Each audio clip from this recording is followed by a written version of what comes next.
All right, good morning. Again, I hope you had a great weekend.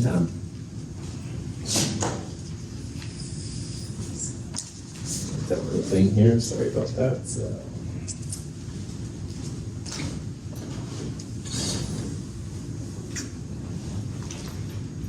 All right, hold on a second.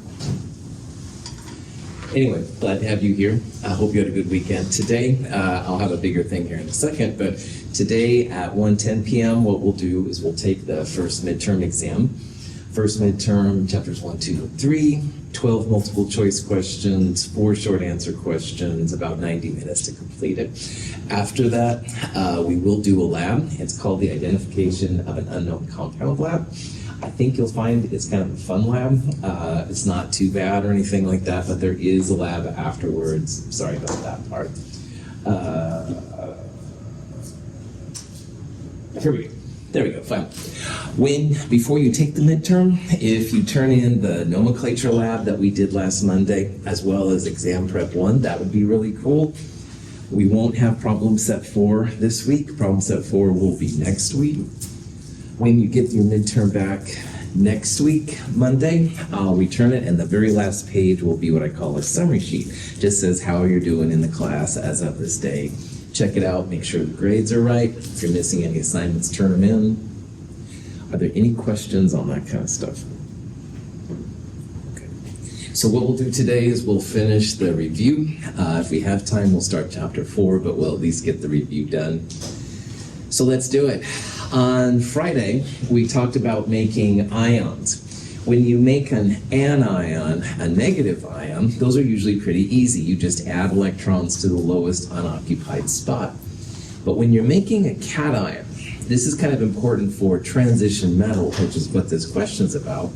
You always take electrons from the highest n orbital first, and after that, it's basically last one's in, first one's out. So when you're taking away electrons from a transition metal, the 4s electrons are filled in before the 3d. But when you make then a positive ion, a cation, these 4s electrons are the first one out. So in a question like this, it says which could be this following electron configuration. Right away, I see that there's no 4s electrons. So this will be one of the transition metals. And because these are 3d electrons, it could be iron, it could be cobalt and nickel, but it won't be rhodium, because rhodium's number 45, it's on the 5 - 1 4d electrons, so it won't be the rhodium one. So again, what I would do on a question like this is I would consider if you had all of the 3d electrons still there, and that may or may not work. But in this problem, you'd have then 2, 4, 5, 6, 7. Every up and down arrow represents an electron. So this would be a 3d7. And on the periodic table, you can literally start counting at the first 3d orbital, which is scandium. This would be 3d1. Titanium would be 3d2, 3, 4, 5 to get to manganese. 6, 7 would be cobalt. So if this was neutral cobalt, it would have 4s2 electrons and 3d7 to get right there. And if you see, one of the options here is cobalt plus 2. Those first 2 electrons are going to come from that highest n orbital. So in this one, the answer would be cobalt plus 2. That's kind of how a lot of these kind of problems work. And we'll talk more about this, but when you're talking about the ions of transition metals, this can be really important. Nickel would be the same, but it would have 3d8. It's one to the right of cobalt. Iron doesn't have enough 3d electrons to make a 3d7 like this. Any questions on that? Okay, that'll be important in this question right here. Now in this one, I'm going to ask for 2 different answers. If you're doing the iClicker, you can just put one of them in. It doesn't matter. But there are actually 2 of them. I'd like you to tell me for those 4 ions right there, which one is diamagnetic and which one is the most paramagnetic. All right? So think about that a little bit. We'll talk about this here in a little bit and see what.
Okay, so as a review, most of the time, the main group metals and nonmetals want to be like the noble gases, and they will lose or gain electrons to become more like noble gases.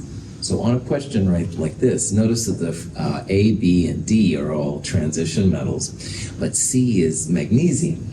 And magnesium in group 2A here is a main group metal. The main group metals are 1A, 2A, some of the stairs in 3A, and the non-metals would be the things over here on the right-hand side. And most of those, when they form an ion, they want to be like a noble gas. So magnesium, if you go back 1 and 2 electrons to give it a magnesium plus 2, it's going to have a neon core. And neon is 1s2, 2s2, 2p6. Every one of those pieces is filled. So the only one on here that's diamagnetic will be magnesium 2+.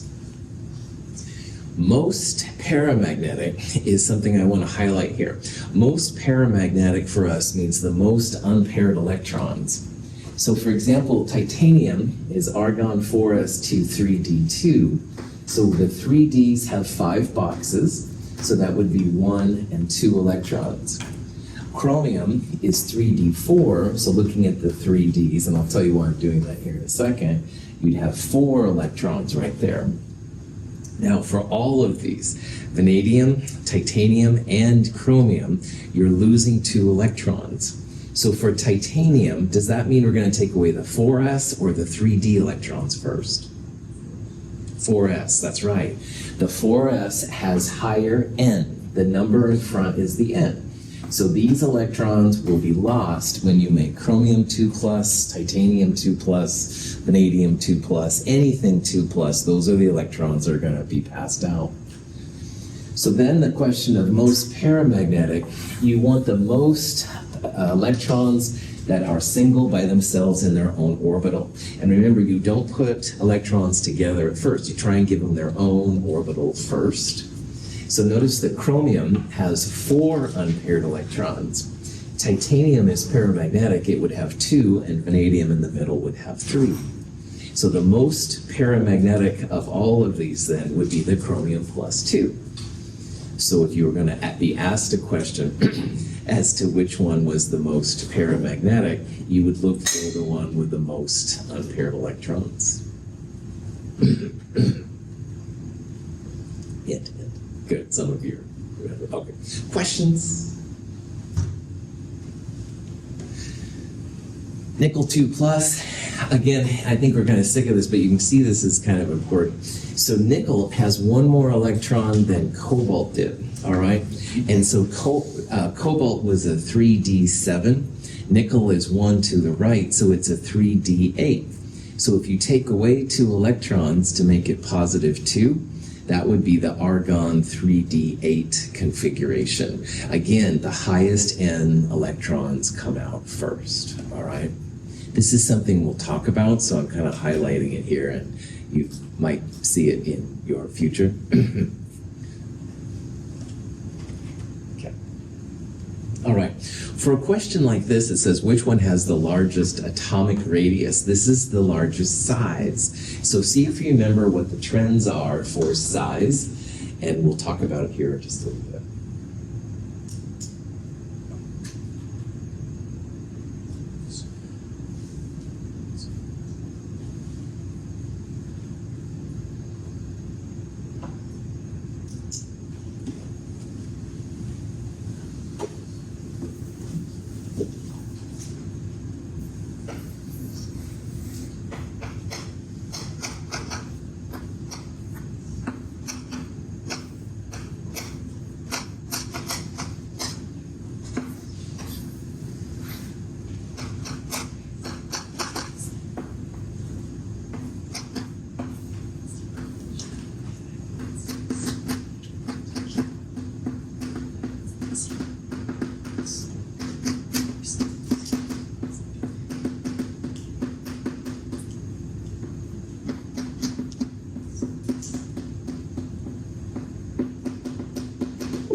There are two types of trends we talked about.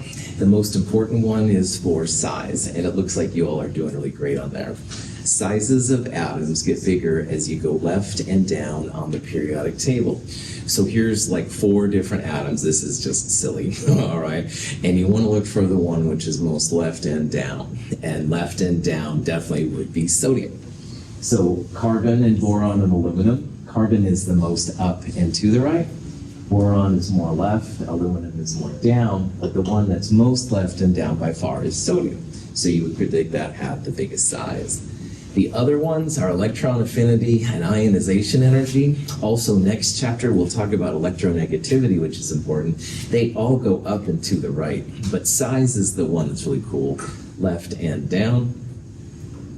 Cool. Okay. Here's another question with size. This one is largest radius. The difference here is that all of these have the same number of electrons, but the protons may be different. So see if you can figure out which of those would be the best answer.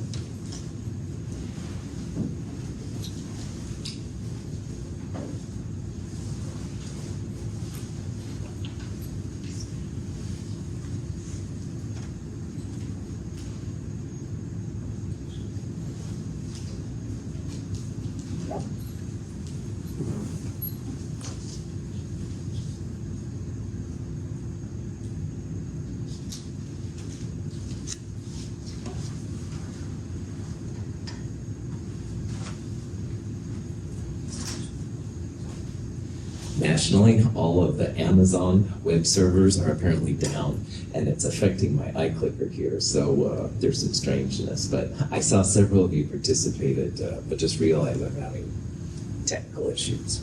Fascist Amazon.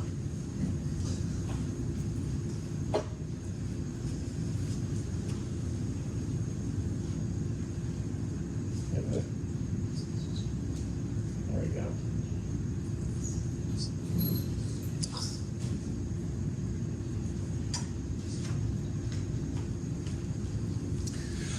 Okay, so really all you need to know for this problem, again, left and down. So if you look, argon is most to the right, chlorine is right next to it, sulfur is next to chlorine, and the one that's most left and down would be phosphorus, and that's really all you need to know. Now, a bigger picture here is that all of these have 18 electrons. So sulfide has 16 plus 2, phosphorus 15 plus 3, etc., etc. But what difference here is the number of protons. Phosphorus has the fewest protons for 18 electrons. And as you have more electrons relative to protons, they tend to drift. The atom gets bigger.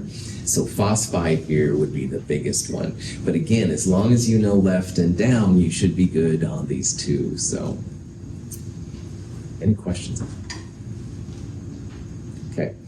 Here's a nomenclature question. It says, which of the following formulas and names on the list is not correct? Which one is incorrect? So see if you can figure that out. Talk about it a little bit.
Okay, so a question like this, of course, is testing your understanding of polyatomic ions mostly.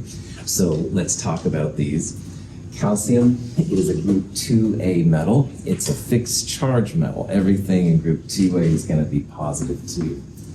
Now, sulfate is SO4. If you don't know the charges on these, usually the central atom, the ion, is going to be the same charge as the polyatomic ion. So sulfide is sulfur with a negative 2 charge. It's group 6, 6 minus 8 minus 2. And sulfate is minus 2. So when they come together to make calcium sulfate, it's CaSO4. So the first one, good to go. Now, after I said that usually the central atom gives you the charge, the one important exception is nitrate. Nitrate is nitrogen. You'd think that would be 5 minus 8 minus 3, but crazy nitrate is minus 1. So I try to give you some hints, but nitrate, it doesn't work very well. So if you're going to combine a group 1A metal, like sodium or potassium or lithium, etc., positive 1, negative 1, sodium nitrate, definitely NaNO3. The next one, magnesium, is like calcium. It's going to have a positive 2 charge. Iodine is a group 7A nonmetal. 7 minus 8 means it's going to be minus 1. So when you make a compound here, you're going to need 2 minus 1s to balance the magnesium out. So magnesium iodide, MgI2. The last two are really the ones I wanted to talk about. Ammonia is a neutral compound. It's NH3. Ammonia is in a lot of your household cleaners, like Windex and stuff like that. Ammonia is actually a little bit basic, but you can make it a little bit acidic. If you add an H plus to it, it becomes ammonium, all right? So ammonia is NH3, and ammonium is NH4 plus. So if you have ammonium, NH4 plus, combined with phosphate, PO4 minus 3, it feels like it might be that, but phosphate has a minus 3 charge. Like phosphorus would be minus 3 if it was by itself. Phosphate is that way. So you're going to need more than one ammonium to make this a neutral compound. This will be NH4 parentheses 3 PO4 to make it neutral. So in this one, the problem child is D. All right. This wouldn't have, the charges wouldn't balance. Ammonium's positive 1, phosphate's minus 3. So the formula would be 3 ammoniums for every 1 phosphate. Questions on that? Okay. Another thing that will be important to us is knowing when something is ionic or covalent. And one of those compounds on there is not ionic. It's going to be covalent. So see if you can figure out which one it is. And there's a couple different ways to answer this question. So see if you can figure out which one does not have positives and negatives on there.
All right, what do they call the line that goes diagonal there on the periodic table? Metalloid line. Metalloid line, right on. And so things that are up and to the right, this thing's being really annoying, so I'm really sorry. Things that are up and to the right are the nonmetals, and things that are to the left of the metalloid line, with the possible exception of hydrogen, those are the metals. And in an ionic compound, you will have most of the time a metal, or at least a positive polyatomic ion. But this one right here, you can see, is two nonmetals. You've got sulfur and oxygen. They're both up and to the right of the metalloid line. So B is definitely the covalent one. Notice this is the only one with a Greek prefix too, all right? The Greek prefixes are supposed to help the chemist to know where you have covalent versus ionic bonds. This will be important coming up in chapter 4, so it's worth highlighting. It's a different kind of bonding than the other ones have up there. Any questions on it? Okay. Now, oxalate is a polyatomic ion, but it's not as common as nitrate, sulfate, ammonium, etc., etc. So there are thousands of polyatomic ions that are known, and I don't know them all either, all right? However, sodium has a fixed charge. So if you know that sodium oxalate has this formula, you can find out then what the formula is going to be for iron 3 oxalate. So see if you can figure out what's going on there. We'll talk about it a little bit. And I'm going to keep bucking here my program.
All right. What is the charge on sodium all the time? 1 plus, that's right. So it doesn't matter what else is with it. As long as it has a sodium in it, you can figure out the charge on it, all right? So if you know oxalate, which was on the list, you'll be good to go here. But if you don't, sodium's +1, and there's 2 of them, all right? So remembering that neutrality is the name of the game, what is going to be the charge on just the C2O4 part? 2 minus, well done. So oxalate is a -2 anion, all right? So knowing that then, we have oxalate, which is C2O4 2 minus, and this means you have an iron +3. So using crossover or a common denominator is 6, it's up to you. So you're going to need 2 of the irons, and you're going to need 3 of the oxalates, so it would be Fe2C2O4 3. Questions?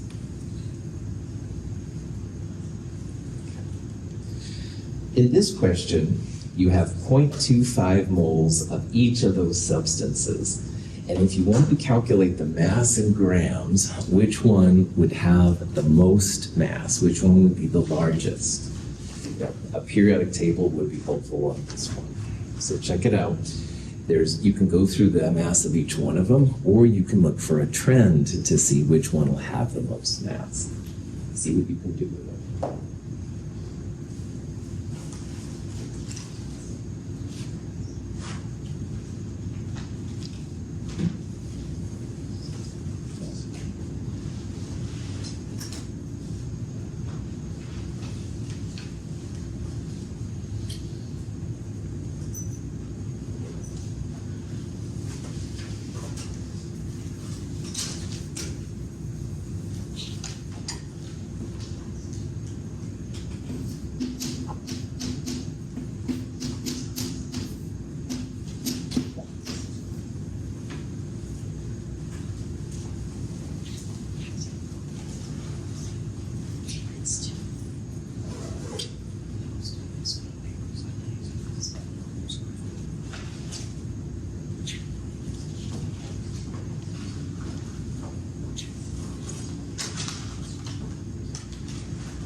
All right, so to figure this out, you need the molar mass on the periodic table. Okay, why don't you come down here? All right, there's a lot of talking going on, so why don't you move down here? All right, yeah, one of you. I don't care which one. But yeah, just come down here. Thank you. That would be fantastic. The molar mass on the periodic table is the grams per mole. That's the number we're going to use a lot. So as an example, iron, 55.8 grams per mole. So if you wanted to calculate it, you want the moles to cancel, you'll multiply them together, 55.8 times 0.25 will give you the answer. So you could go through and find each of these values and figure out what the mass is. But for heaven's sakes, that would be silly. You're multiplying by the molar mass. So because this number is the same, just use the biggest number that you have. And more or less, molar mass gets bigger, as you can see in these red numbers, as you go left to right on the periodic table. So all of those then, definitely zinc is the biggest, okay? So zinc's molar mass, 65.4, will create the biggest mass. So you don't have to calculate the mass of each one of them if you look at the trends, all right? And that's totally fine. Questions on that? Yeah, Brian. With iClicker not quite working right, do we still get extra credit for this? So all you have to do is participate in one. And I saw for this one that there are 3 people participating, so you should be good to go. I am not responsible for technical issues like this, definitely, but I think it's going to be okay, Brian. If you want, you can email me and I can check for sure to see like on there. Yeah. So, yeah, sorry about this. This is very frustrating. So. Okay. This last one here is kind of an interesting application of both molar mass and Avogadro's unit. And you can actually calculate the mass of an individual atom of an element. And it does differ depending on which one you have. So on this one, remembering that the molar mass is the grams per mole, and Avogadro is numbers of atoms per mole. You can combine those two in order to find the mass in grams of one atom. And this is kind of an interesting number. So see if you can figure it out. If you can participate in iClicker, please do. If you can't, we'll figure it out.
when chemists first thought about the atom, they thought that protons could, in theory, be any distance from electrons. Because in theory, you added more energy, they get closer and farther depending on you want. But what they found is that there were only discrete orbitals possible. Like you could be 1 and 2, but you couldn't be 1.5. This question is kind of similar to that because you'd think that in theory, you could have any value for mass for chromium. But in reality, there is a certain minimum amount and you can't go below it. So to figure out the average mass of one chromium, we're back to the grams per mole in the periodic table. So 51.996 is the version I used. If you use 52.00, that's fine. But what you want to do is you want to end up with units of grams per atom. So if you look at this, if you divide that number by Avogadro's number, you're going to get the mass in grams per atom. The moles will cancel out. And that number comes out to be 8.634 times 10 to the minus 23 grams. So it's kind of cool because you cannot, for example, have 7 times 10 to the minus 23 grams. This literally represents like the smallest amount of chromium that you can have for an average atom, all right? So there is a threshold as to how small mass can be for certain elements, which is kind of cool. So, questions? Okay, so that's it for our review. What I'm going to do now is I'm going to show you a little bit of Chapter 4. Chapter 4 is going to be our next area. And in Chapter 4, we're going to learn more about the covalent bonds and how they spread out. So this stuff is not going to be on your midterm by any means, all right? But I'll just kind of start introducing it a little bit. But in this section, we're going to take the structures to another level. We're going to see a little bit more about how the atoms come together as they do. We'll be understand like the different geometries. So water, for example, is a bent kind of molecule, and ammonia down here is kind of like a pyramid. And we'll also see different orientations. We'll see why the ionic bonds are so strong, stuff like that. So it's kind of a fun chapter. Well, fun. So in this section, we're going to look more at ionic and covalent bonding, especially covalent. Ionic here first, but then covalent in a little bit. But a lot of you asked some really good questions last week about polyatomic ions. So for example, nitrate, NO3 minus 1, it's not a nitrogen with a minus 3 and 3 oxygens with a negative 2. But inside nitrate, you have a bunch of covalent bonds with an overall minus 1 charge. And how does that work? All right, and that's what we're going to look at in this section. We're also going to see that angles here may not be what you would predict. So for water, H2O, it's tempting to say it's going to be HOH, like straight across. But in reality, there's kind of a bent structure to it, and we'll talk about that. A lot of molecules that you might think are flat are not flat. And in addition, three-dimensional things is crazy. So for example, boron trifluoride, we will see in this section, is a flat molecule. It's literally two-dimensional. But ammonia, which also has a central atom and 3 atoms around it, has kind of a pyramid shape. So what's going on there? And we'll see how all of these things are predicted to the physical and chemical properties. So there are rules that allow this to happen. And this is what allows scientists to know when certain, say, drugs interact with our body and when certain drugs don't. It's a pretty cool kind of chapter. It applies to a variety of substances. In addition, caffeine, cocaine. Just say no, kids. Anyway. So let's review real fast the 2 types of bonding. And again, we made a big deal in the last section about the naming differences between them. So in an ionic bond, you have a true positive and a true negative center. So ionics are usually between metals and nonmetals. And so what we saw in the naming section then, sodium is in group 1A, and all of those metals like to lose an electron. So in this example, sodium here has an extra electron, and it's giving it to chlorine, because chlorine is group 7A, a nonmetal. 7 minus 8 means it likes to be negative 1. So the positive sodium and the negative chlorine is what makes an ionic bond. And it's a very strong kind of bond. And it's strong because it's not just an individual like sodium and chlorine, but it's a 3-dimensional lattice of Na and Cl molecules together. So while covalent molecules are discrete, like you'll have one water molecule, stuff like that, the ionic bonds, they form these three-dimensional lattices. And this is something we'll talk about a lot, not only this chapter, but in a future chapter. So in this diagram right here, the sodiums are the purples and the greens are the chlorines. So this would be one NaCl molecule. But what happens is another NaCl molecule comes in. This sodium is looking at this chlorine is looking at this sodium. And it goes on in 3 dimensions. So you end up with a 3-dimensional lattice of NaCl. It's not like one NaCl, it's a whole bunch of NaCl. And that's what makes ionic bonds, for better or worse, so strong. On the other hand, though, covalent bonds, individuals, all right? You're not going to have I'm not going to have like a lattice or anything. This is an example of N2. And one thing that will start to be important to us, have no fear of ice clear blue, the 7 diatomics. Nitrogen is one of them. And we'll see why N2 is N2 later. But for right now, nitrogen and nitrogen, 2 nonmetals, it's a covalent bond. Nitrogen exists as individual pieces. It doesn't make a 3-dimensional lattice. So that's why covalent bonds are not as strong. We'll talk about in this section why there are 3 lines between the nitrogens. It provides the nitrogen a little bit more stability. In reality, most molecules you look at in your day-to-day life are somewhere between ionic and covalent. They will usually lean one direction, be more ionic or more covalent, but there are some that are actually right in between. So we're going to talk about them as if they're extreme separations, but in reality you should think about the fact that there might be other ones. And in addition to ionic and covalent, which is what we're going to talk about, there are other kinds of bonding too. So metallic bonding is a special kind of bonding that only happens for metals. So if you have a pure sample of aluminum or a pure sample of sodium, that's going to have metallic bonding. And we'll talk about that in a while. There's another kind that we won't talk about called metavalent. This is a newer kind of bonding. It's for metalloids. Metalloids truly fall on the line between ionic and covalent, so metavalent bonding is a little bit different than the other kinds. But again, all of this mishmash aside, we're going to focus on ionic versus covalent, what happens. Questions? Cool. Crystal of potassium bromide has a distinctive shape with perpendicular edges. This shape directly reflects the arrangement of the ions in the crystal lattice. The compound is composed of alternating potassium ions and bromide ions.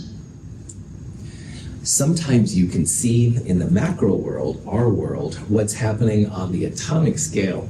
This is an example of a potassium bromide crystal, and you can see it's very rigid, all right, very, very well-defined angles. That's because on the atomic level, you have potassiums and bromides also alternating, and it's a very, very strong bond when you have KBr coming together.